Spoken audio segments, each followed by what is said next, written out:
Question is, why are women and men so different in their choices and behavior? Well, the brunt of popular opinion focuses on the environmental cues that lead to our distinct behaviors.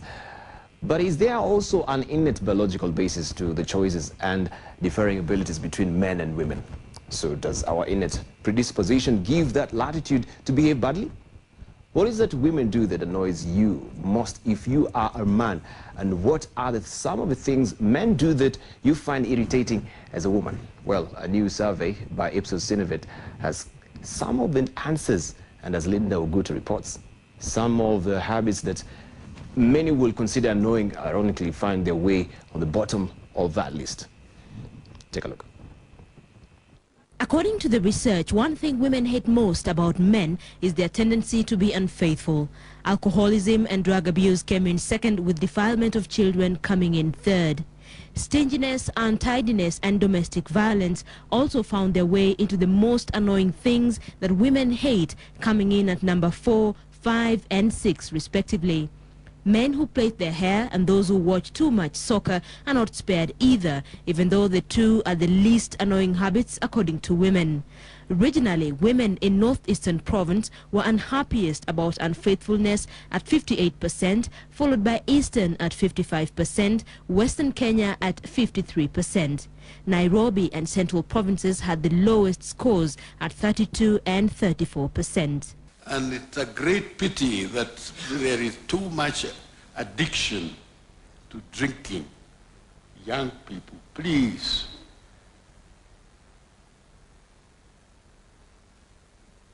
Decide that you want to build your nation. Excessive drinking was considered more of a problem in rural areas, where 27% of the respondents found it irritating compared to 24% of their urban counterparts in urban areas. It was highest in eastern and central Kenya, where 31% and 29% of respondents in the two regions found it irritating.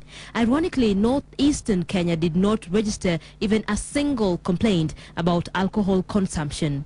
The proportion of those who complained about excessive drinking increased with age. It was lowest among 18 to 24-year-olds at 19% and highest among those over 45 years at 31%.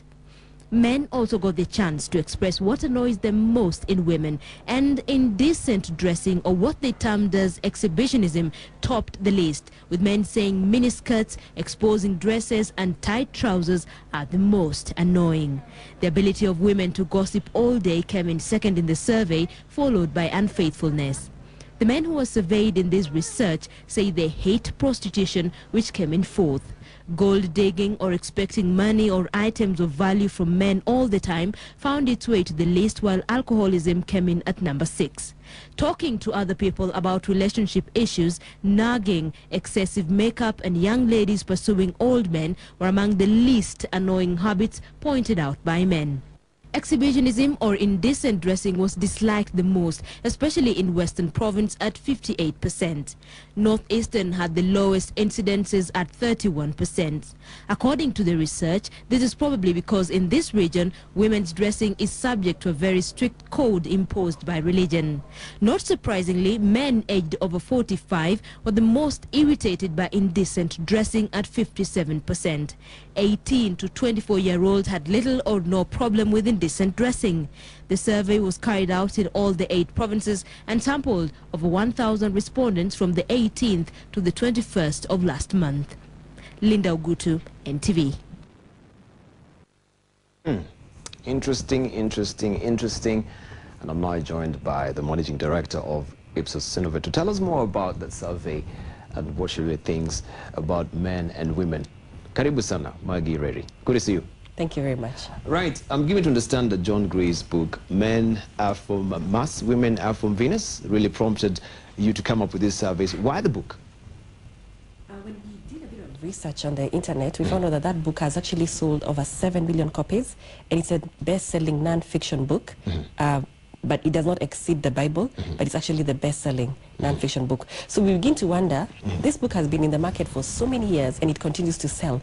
It shows that the issues between men and women continue to be of interest, and maybe we'll never get to understand each other, and we'll continue becoming irritated and upset about quite a number of habits. Now, you know, the most concerning thing about your survey is that your findings is not really based on the gender differences, but it is actually the culture that really comes into play from your findings. Is that true? It is true, because if you look at the habits that are hated, if you look at it by province, if you look at it by men and women, or you look at it by urban, rural, you will see differences. So what we conclude is that if you're coming from Western or Northeastern or Central Nairobi, there's definitely a different culture, and the way you perceive issues is different. And culture and age is definitely a contributing factor to the differences. You know, that is actually our second story in the Daily Nation today, things about men that drive women crazy. And if we can now break down from the hate list from women, first up is infidelity. You found that on the ground, is that true? Yes, we found out that 44% of women 44% of are women irritated or upset by men who are unfaithful. And for this particular question, we asked women to give just one answer. But then there's a long list of things that irritate women. But if you're to select one key one, which one would it be? It was unfaithfulness. At the same time, when we did this research, we did talk to a few men, and we asked them, women are irritated about you being unfaithful. And the men said, what's the big deal about it? It's a given. It's a lifestyle nowadays. Exactly. But women are upset about that particular problem. So we as men, under the assumption that maybe the women that we live with at home, they are actually so fine with it. You know, us sleeping out is the nature of man, that we cannot really tame our passion, but we can actually go for the women that we want. Yet we have a wife at home that we love. You have a wife, you have a girlfriend, you live with them, you interact with them. So whether you go out and interact with other women, when you come back, you will find your... So whether you like it Exactly. or you lump it, that's up to you. You know, you have to go with it. This is how men are. Do you really fly with that argument? Say that again? Do you really fly with that argument that this is the nature of men, so we are prone to really go out, regardless whether we have a family or not, or a wife or not? Speaking to a few men, and this again is after the research, because once you have the statistics, you actually verify whether it's resonating. And speaking to a few men, they were like, we are men. Men are naturally polygamous. Men naturally have to go out. Men cannot be satisfied by one woman. And it's resonating. But where do you get that notion that men are naturally polygamous?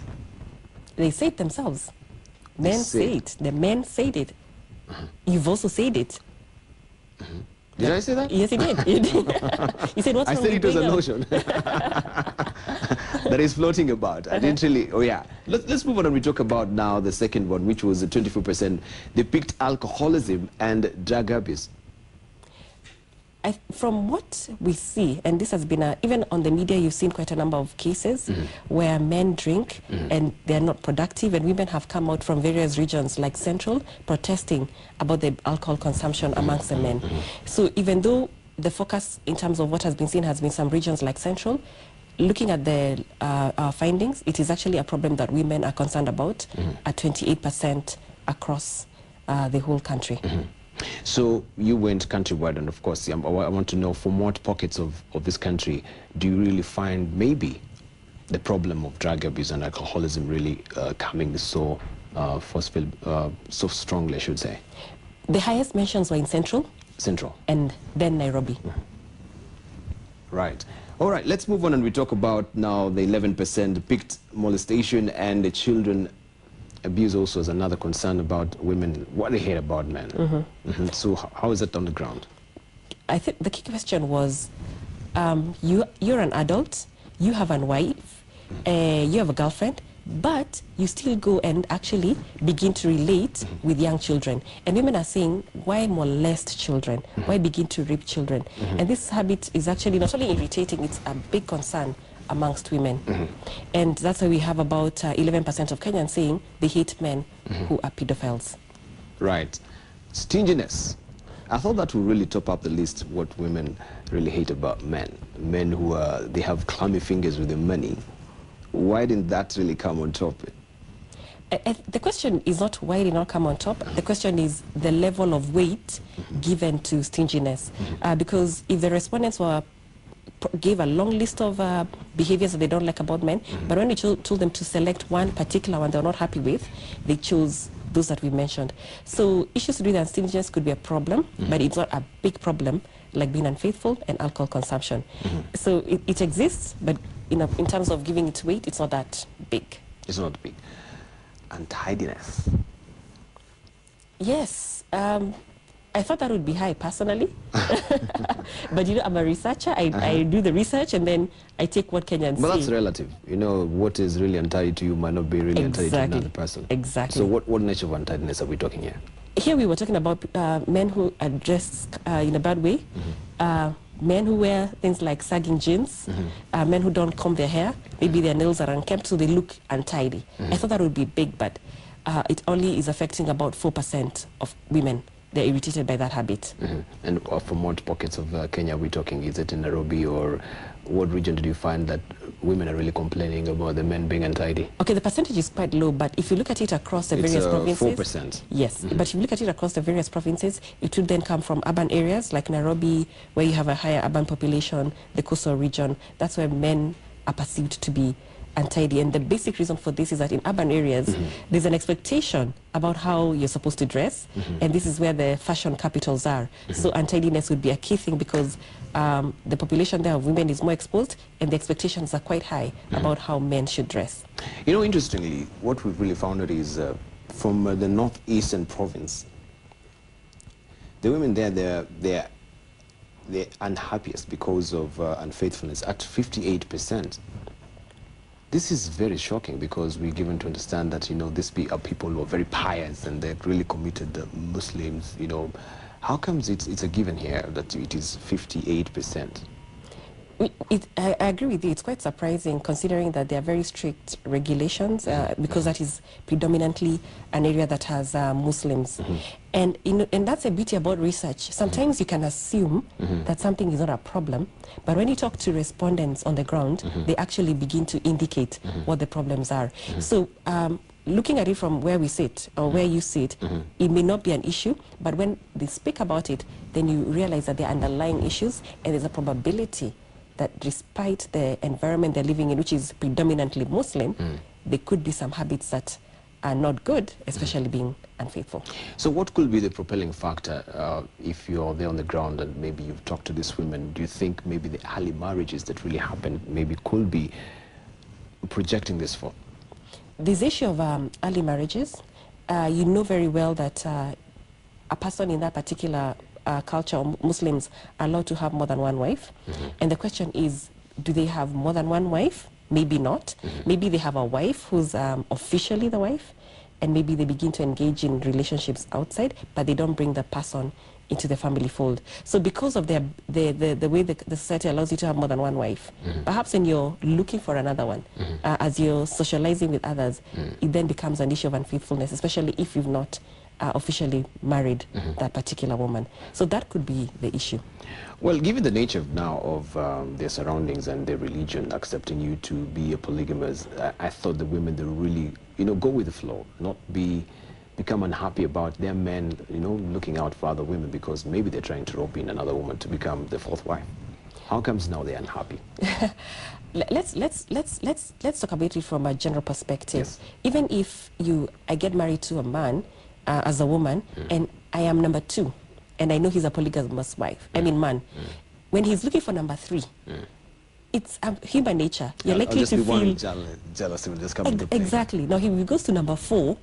Again, you're like, oh my God, I was number 2, now there's a number 3, now there's a number 4. And this man has to divide his attention across several women. So even if it's supposed to be, or you know about it when you're getting to the relationship, we are all human beings. There's likely to be a bit of jealousy and likely to affect women and get them to be upset about the particular habit. Modern polygamy is gaining currency according to your survey, and we're wondering, yes, Mpango wa Kando, is it taking a central place in our marriage that we can not do anything about it right now? It is there, you know, Kenya, you have to have a wife and Mpango wa Kando somewhere. No wonder we have that campaign that is running on the media, telling people watch Mpango wa Kando. And what this research is showing, it's a problem. In as much as it's there, women disapprove of it. So the question is, what will men do about it? You know this is something that is happening. You know your wife or your spouse or your girlfriend doesn't like it. The question is not what women will do about it. What is the problem that actually is making this Mpango wa Kando gain currency? There should be a problem, really. either the women at home are not really, they're turning out to be not the women that we really loved, or what we really saw, or they've just let themselves go and holding those dumpy figures that we didn't see initially. Because these are things that attract men to women, isn't it? Yes. Just like a flower attracts a bee, and you are the one to do the following and find out what the nectar inside there is. It sweet or not, or regarding the character and all those virtue of a woman, isn't it? What could be the problem? Is it because women are changing in the marriage? We are seeing maybe characters and traits that were not there before. They become nagging and all, which also has been enlisted in some of this survey. If you look at the kind of dislikes, if you look at the list of what the men said about women, things that they dislike, some of those factors could be giving us insights onto why the men could be unfaithful. Dislike number one from the men is that women dress indecently. Now, I am married, perhaps, but what I'm seeing out there, I'm seeing a woman who's dressed indecently. That could be a pull factor from the marriage. So, okay, now, these men that you really talked to, were they married men? Or they were single men? It was a because I think it will really work for, the single men will be really happy. Well, to them, indecent, I don't know, it is also relative. Yeah? Bearing the fact of religion or where you're really coming from. What is indecent to you might not be indecent to me. So when we talk of indecency, what do we really mean? Here we're talking about women who wear tight clothes. They wear miniskirts, short clothes that show a bit too much, clothes that show a bit too much cleavage. And men are saying, we don't like the way you dress. I mean, like the other day I was talking to a man after these results came out, and he said he went to church and he wanted to pray. But when he was in church, there was somebody who was seated in front of him, a lady, and she was dressed indecently. And despite his desire to pray, he was a bit distracted. So this thing about dressing indecently is a big problem. And when we look at it in terms of who's saying that, it's actually the older men. Men who are aged 35 plus are concerned about it. Men who are aged between 18 to 30 are not so concerned. Now, you know very well that the likelihood of those who are married are above 35 onwards. And if they're concerned about it, then it's a big deal. And maybe this is the new generation dressing in a particular way that they find acceptable, but the older generation does not find it acceptable. Right.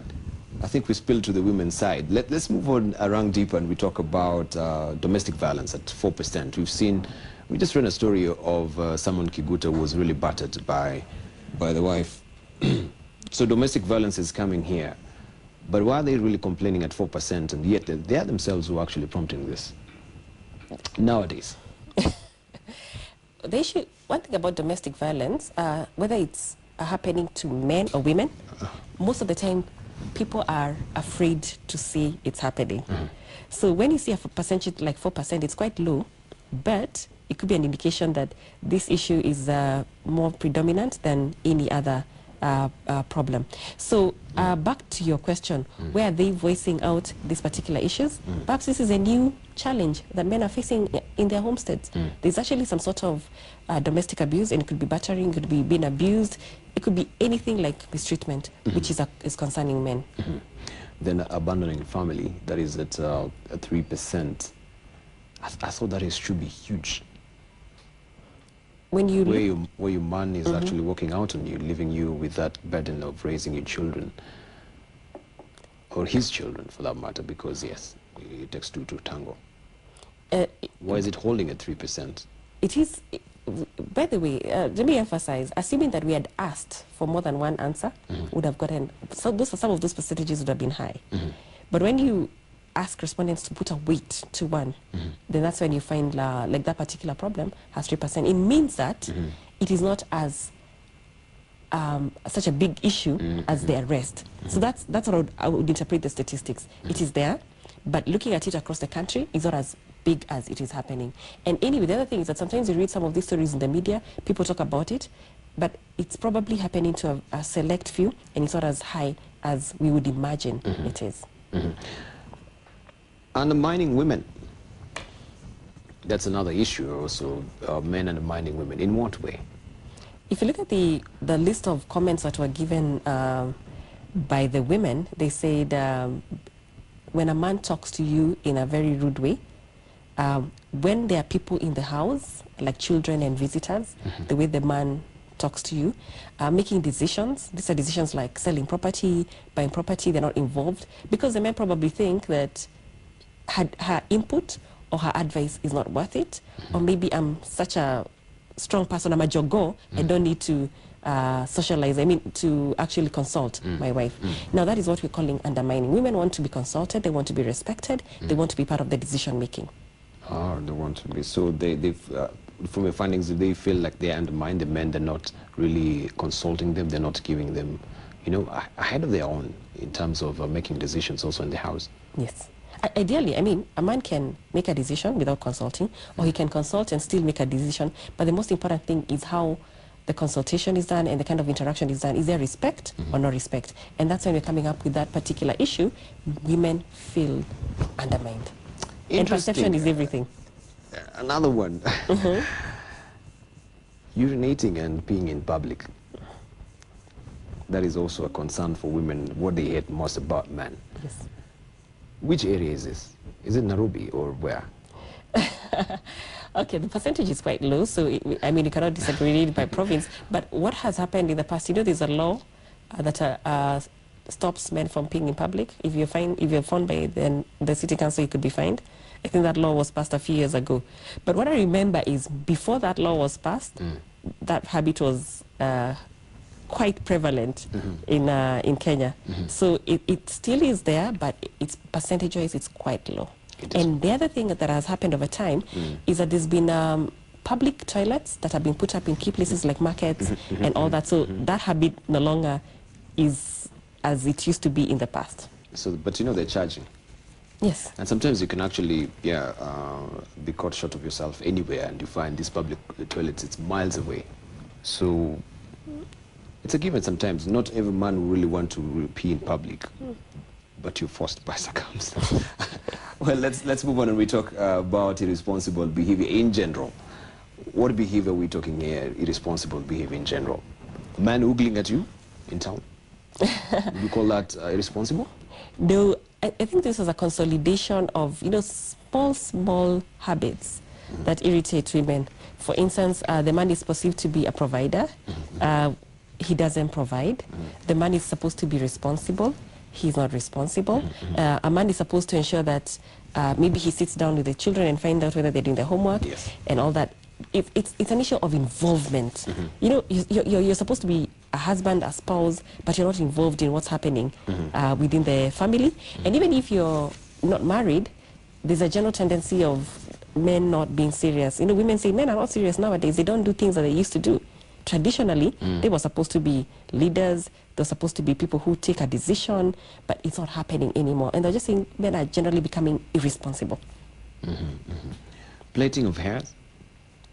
Yes, very small. That is also a concern? Very low. But it depends on the age bracket, isn't it? Exactly. Okay. And the percentage is quite low and predominantly a challenge and a problem in the urban areas. In the urban areas? Yes. Really? That's why you see men with plaited hair. It's unlikely you will see anyone in the rural areas. But how is maybe the rural area also taking it when they go with the plaited hair? The thing is, if you have plaited hair and a man and in the rural areas, you will stand out so much like a sore thumb. I think the society pressure will force you not to. But we thought maybe with the invasion of the mass culture right now that it's being bombarded around from media. Well, it's become now norm to see a man sporting some earrings or, plaiting the hair. So predominantly in urban areas. I can bet you that you'll see a young boy maybe who's at the university. When he's in Nairobi, he wears an earring. When he's going back up country, when he gets off the bus, the earring is shelved for a while. So these are habits that you see in urban areas. Watching too much soccer. Wow, seriously, I think now there is where we're lifting a lead from a can of worms as far as our relationship is concerned. Because men, they love sports, they love soccer. But what is too much soccer to you? If you're asking me, I have a long list of... Speaking on behalf of the women. But let me speak on behalf of the women. Yes. Sometimes you have to reboot and let me focus on the research. Okay. If you talk about too much soccer, it would mean that it's watching it and watching it outside the home institution. Because what happens is that when soccer is mainly enjoyed by men in public places like bars and those kind of places. So if a man is spending most of his time in the bars watching football, he's definitely drinking, which is a big challenge or a problem that women have indicated there, and he's not spending time with the family.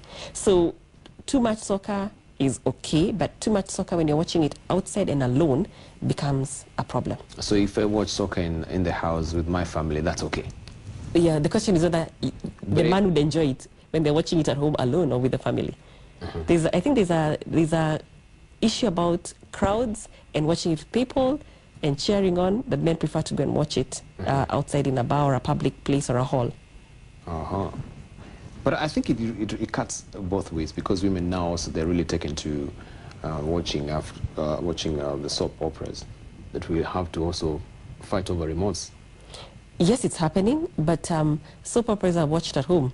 And in fact, there's a time I was talking to some men, and they knew some of the characters on the soaps. All because we were forced to do that. Exactly. But you see, you're at home, you're part of the family, you're watching with your family and your spouse. We are forced to watch. Right, let's move on. We talk about gossip. It was the second most hated female habit. By the men. By the men. Yeah, of course, now we are on the men's list right now. When you talk about gossip, what the men are saying is that you talk to other people, things that you're not supposed to be talking about. For instance, you gossip and talk about other people. You talk about your spouse, you talk about your friends, you talk about your workmates, you talk about your boss. You're always gossiping, gossiping. Can you begin to start having conversations that are powerful or conversations that are interesting apart from talking about other people? Yeah, I think we should really stick in here a bit and really talk about this, because I think women are really prone to do this also, taking out their marital problems to other women, especially bedroom matters. As far as men are concerned, you don't tell your man that he's not well endowed, and you go and tell other women that, oh, this man is not well hanged. I mean, these are things that men really hate about women. But what are women saying about the gossip bit? What even women are concerned about gossiping, by the way, regardless of the fact that it's a big issue. When you're a gossip, you gossip about people. It means that if you'll gossip about me today, and I'm your friend, and I confide in you, you'll also go and gossip about me. So the issue of gossiping is a big thing amongst the men, and I guess it's an issue of confidentiality. But even amongst women, if you ask them, because we were trying to brainstorm on these results, even women are concerned that women talk too much and they gossip too much. They reveal secrets. Even women are concerned. Yes. Right. But the thing is, what we did not do, we did not ask the women to say what they hate about themselves. Okay. But what I'm saying is just some sort of interactive discussion we're having with the women. Right. What I hate about you is the conversation we're having this morning. Of course, this is following a survey that came out from Ipsos Innovet, all about what women hate about men and what men hate about women. And we have callers who are hanging on the line. Hello, good morning. Hello, good morning. Well, it seems the callers have dropped, or we're having technical challenges with a call today. We'll leave them back on those calls later. Let's talk about gold digging.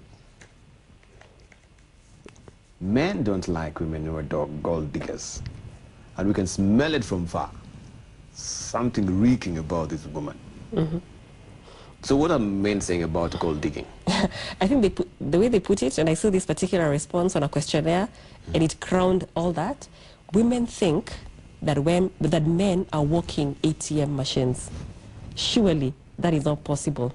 And when you're talking about men being walking ATM machines, we're basically saying that women expect that men will dish out money.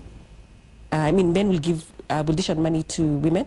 They will pay their bills. They will go to a restaurant and order the most expensive food. They will go shopping and expect the man to pay. So this habit of asking for money all the time, especially it's issues around luxury goods, excessive usage of money, being spendthrifts, and the money is not yours, it's actually coming from the man. That is where the problem is coming in. But the women say, oh, it's a given. He's a man. He's supposed to do that. Buy me coffee, buying all the jewelries and all that jazz. Well, we'll embark on that. Let's take our callers. Hello, good morning. Hello, good morning. Good morning. Morning to you. How are you? I'm fine, thank you. My name is Alan. Yes, Alan. I got a contribution, then I got a question I want to ask. First, my contribution. One thing that is so hateful is those things women put on their heads when they're going to sleep. the sock is off. Oh, the weaves.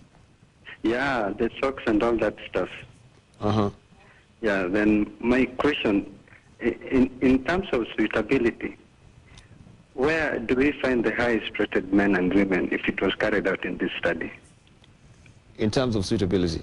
Yes. Where do we find what? Just repeat again. Repeat it. Where do we find the most suitable men and women if it was carried out in this study? Okay. Okay, thank you. Thank you, Alan. Another call on the line. Hello, good morning. Hello, good morning. Hello, good morning, Debarge. Morning to you. How are you? Very fine. This is Otoa Sifuna. Yes, Otoa. Very well. I want to congratulate you for coming up with a social topic like that. Thank you so You've very always much. known that when it comes to matters of interaction between the male and female, I've always spoken with a lot of passion about it. But I want to ask the researcher that apart from just coming up with statistics, they should also go down root cause as to why all this is happening. And part of the reason why I'm saying so is because of what I call female empowerment, feminism. The Kenyan woman has become very political even in the domestic corners. You cannot bring politics in the conjugal parameters in matrimonial home. When you see so many organizations such as the FIDA, Female Empowerment, the Girl Child, Affirmative Action, all this is what is contributing to the hard and political woman that we have. Matters of love and socialism and interaction should be based on mutual and human understanding. In fact, I was just thinking that at this rate, the boy child, or we as men are actually going to be extinct. So reasons such as a lot of activism, she has talked about our cultural orientation. And the basic code, which I strongly agree. The other day I was in a march going to town, and next to me was a very well-grown mother, almost equivalent to my mother's age, with a whole bust exposing outside. So when such things happen in society, you should not blame men. Don't come up with statistics such as drinking. It is not, we are not being escapist. We are just learning what we call in psychology defensive mechanism. Because these women are actually stepping on our head. They need to learn that men are very responsive. Garbage in, garbage out. That's how we operate. So they need to go back to the drawing board and know how to interact with men. I'm Otoya Sifuna Garang from Nairobi. Yes, Garang. Thank you. Right, let's take our last caller. Hello, good morning. Hello, good morning. Morning to you. How are you? Fine. Yeah, give us a name and where you're calling from, please. I'm calling from Kikuyu, and my name is Bernard Mwanja. Yes, Bernard. I want to comment about the perception that men are becoming careless, irresponsible. You know, the way we have been socialized as far as gender issues are concerned, it has placed a lot of burden to men, and women are expecting so much from them. And yet, they have also improved so much. They are getting good jobs, they are getting good incomes, and therefore, when they find that men cannot do as well as they can do as far as provision is concerned, they should not say that men have become irresponsible. Men are still working very hard, but the women are becoming so competitive. And they should also be able to, as much as they want to socialize us, on the other side, they should also socialize themselves and take positions of responsibility. And they should not feel bad that they are providing. because they are changing. Thank you. Thank you, Bernard. Well, I'm giving him to understand that my lines are flashing red with a lot of callers hanging there. So we'll take our last caller. Hello, good morning. Hello, good morning. Morning to And my name is Jennifer Njerin Jerode. refreshing to hear a female voice, Jennifer. Thank you. Okay, my contribution this morning is about the women. I think we should act more on how we clothe. Because another day I was working in the matatu and I saw a woman who was indecent completely. And this annoyed a man who was about 35. And I think, and I'd like to urge women to really act on how they wear. All the women who are below 30 years are like exposing themselves so much. So about the Sinovet have really seen that meaning. What do we call it? The women thing. But I think that is where the unfaithfulness and men are so sensitive about it. Right. Okay. Thank you, Jennifer. Lots of concerns here, Mikey. Of course, we are having also defend mechanism response from Sifuna. These are reactions about men.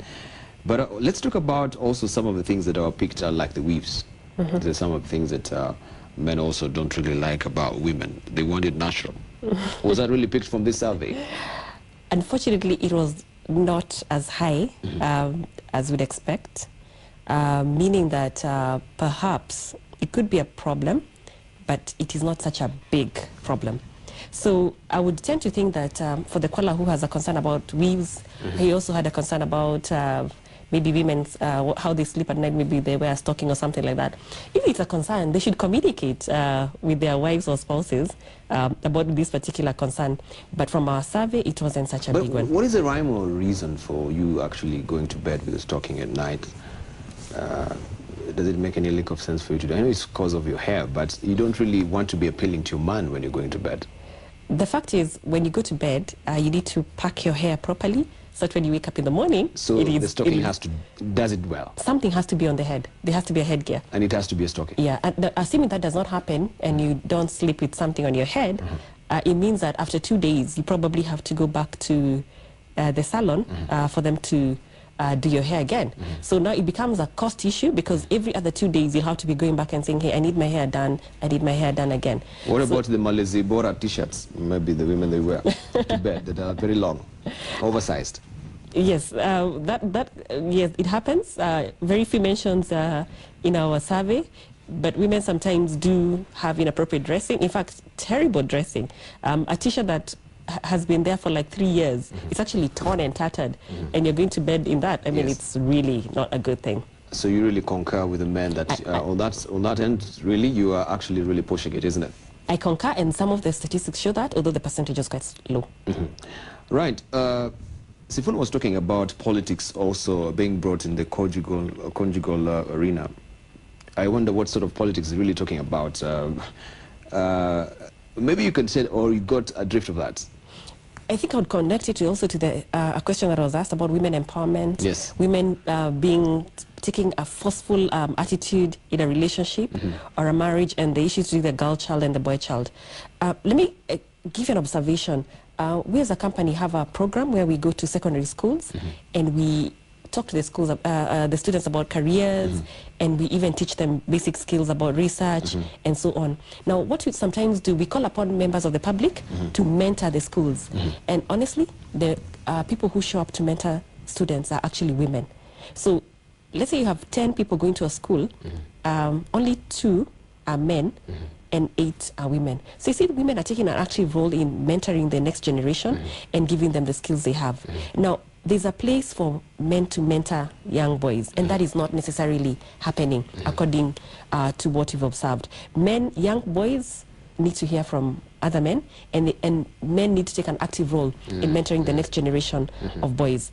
I have done interviews at the office. We interview people, and when you interview potential employees, those who score better are actually the women as compared to the men. At some point, we say, you know what, we really have to ensure that if you're recruiting 4 people, can we recruit 2 men and 2 women? But getting the 2 men is actually a lot of work. So there's a challenge. The men need to start taking an active role in encouraging the men, the boys, and getting them to be more empowered. What is the reason behind this? Is it maybe a preconceived notion about, yes, when a woman walks into an interview room, you know, of course, we can see she speaks a lot in terms of the non-verbal communication as opposed to man who really comes, yes, and paper has to do it at most. Women are better communicators, that's a fact. You know this, even in a relationship. Naturally. Yes, in a relationship, yes. the women talk more than women. That's what you're hearing in our survey. Men are saying that women can nag and nag and nag. So women are better communicators because they're used to communicating. Women are better expressing their feelings and sentiments, which is important, especially when you're being interviewed and you're being probed. Women are likely to communicate better. In terms of presentation and dressing, women are likely to present themselves better than men at an interview level. Now, but where men take an effort to be better communicators, present themselves, and they're put together with the women, they score higher. But the challenge is at the point of preparing and getting to the interview level, I think men come with an attitude that they're like, I mean, if I have a degree in engineering and I got a first class honors, it's a given. Yeah, yet the employer is looking for other things apart from academic qualifications. But don't you think then it's very unfair to actually put the women and men on the same scale in terms of judgment, because we have different natural innate abilities, because yes, you might be a very good communicator. It's a given. Women, they speak quite very well than men. You know, I think the nature of how God created us, I don't know, they use the lower or the upper hypothalamus, I don't know, the front lobe. So they are bound to be good communicators. So it is, I find it unfair then to really put them on the same, even kill with women and judge them on the same scale. Don't you think? Even you as an MT would normally do these interviews. This is a job market. It is competitive. If it's a private sector, you're looking for the person who will bring you the most productivity. It is competitive. Speaking to you have very good communication skills. So why can't somebody, why can't a young boy or a man aspire to be speaking as well as you're speaking? So I think it is not unfair. It is a competitive environment. The men and the boys need to rise up and become better. Right. Garbage in, garbage out. This is a defense mechanism. Of course, we shouldn't be complaining, or the women shouldn't be complaining about the men being unfaithful, because it is women who are actually setting the agenda in terms of them being indecently dressed. He says we are visually, responsive people. What we see is what really makes us follow. That's how God has created us. And so Jennifer also has a challenge for the women about the indecency and the dressing and all that. But let's move on to talk about pursuing old wazungus.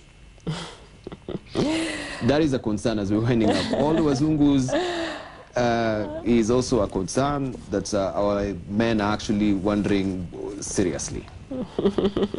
Money is really coming into play here. If you look at the young girl and the older mzungu. Yes, one of the interesting findings we found, and this was a percentage less than 5, it shows you about 2 to 3% of men indicated that they hate women who date or have a relationship with old wazungus. I think this is an issue of concern, and the question they're asking, number one, why somebody who's old? Because you can actually look at the age difference and it's humongous. It could be over 30 years difference between the man and the woman. Number two, there are not enough Kenyan men that you can go out with. So I think it's a source of irritation to the men. I mean, it's quite... What is the reason? I want to know what is actually the discernible reason why a very beautiful young girl will really go for an old mzungu. Is it the money? And they're knowing, okay, this guy, you know, his time is almost up. So I can actually wait for the man. When he's coming from the bathroom, I can hide behind the bedroom door and just scare the man. Because he's an old man, he'll get a heart attack. So they won't say that I murdered the old mzungu. I don't think it can get to murder. But before that happens, there's a lifestyle White people, when they come into this country and they live here, they have more money than an average person because they probably have they come in with foreign currency. When you exchange it, it's quite strong. When they're living in Kenya, they probably live on the better side of town, and they basically have more money, and they have a very luxurious lifestyle. And these women are basically with them predominantly because of that kind of lifestyle and because they have money. Now, whether or not the person will be with them for a long time, I think it's living for the moment. At least for the, I'm assuming this young lady is dating this Mzungu for the next 1 year. She will have a good life. She will fly out of the country. They will go to Mombasa. They will live in a mansion. I mean, it's a nice life. So there's no future in that? Perhaps not. But some do get married. Some do get married. Yes. All right. Nagging. Let's find out with nagging. I thought that should have actually topped the list because you can really drive a man up a tree by you nagging. In fact, we asked men, what is nagging? And one man said, nagging is nagging, nagging, nagging, nagging. And what exactly is that? And he said, basically repeating to the man the same things or the request. For instance, you can ask a man, change the bulb at 10 a.m. Tomorrow you remind him that he did not change the bulb. 5 days later, maybe he changes the bulb. And then 14 days later, you remind him, you know, the other time you took a long time to change the bulb in the house. Asking things like, where are you going? Who are you with? What are you doing? When will you do this for me? So it's an issue of just asking questions repeatedly and repeatedly. And when you look at the body language of the man that you're talking to, they're probably saying, yep, I'll do it. And I don't think women are able to tell that they're actually nagging. They think they're having a conversation or they think they're asking questions. But men really get irritated by that habit. Right. Thank you so very much. I really do appreciate it. Thank you. Made for a very interesting conversation this morning. Right, there you have it. We've been speaking to Maggie Ireri, the MD of Ipsos Synovet. Of course, they came up with a very interesting survey about what men hate about women and what women hate about men. I'll leave you with the words of Carl Sandburg, which should be momentarily on my autocue. And they say, well, I'll leave you with the words of John Gray. Men are from Venus, men are from Mars, isn't it? And women are from Venus.